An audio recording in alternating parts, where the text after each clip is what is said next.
Hey again. Second night.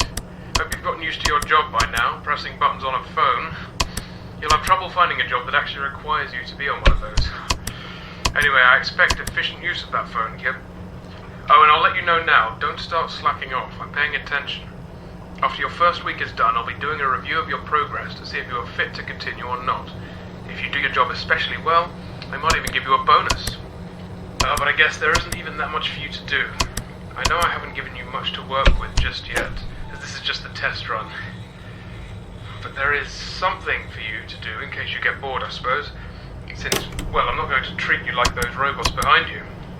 So we're entering the winter time. I imagine you'll be working just next week, so it's going to get pretty darn cold for you. And I'm sure you've already noticed this from yesterday. I don't know.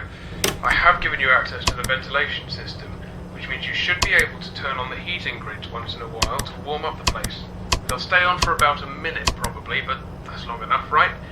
Bear in mind the vents go around the perimeter of the building, so I'm sure you'll figure it out. Well, that should keep you entertained.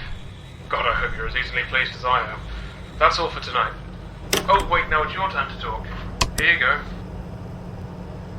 Ah, yes, it does look kind of weird, doesn't it? Well, as with all of the other systems in the building, I designed those heaters myself. They're just very thick laser beams going from one face of the vent to the other. You should be able to see a square rim around the vent sections with a light that switches between red and green.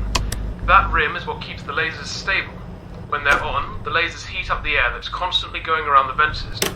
It keeps almost every human-occupied room in the location warm. Well, except my office. Speaking of which, can you see where it is? If you think it's in one of those cameras, well, you're wrong. I'd hate being recorded all day. You can guess how much work I do in there, and being on camera would only interrupt that. I think it's the only room that isn't surveyed. Oh, and the bathrooms aren't either, of course. If you still can't see my office, and you really want to know where it is, just look to your left. The door's right there next to PopGoes stage. That's about it. Try out the heating, and I'll see you tomorrow.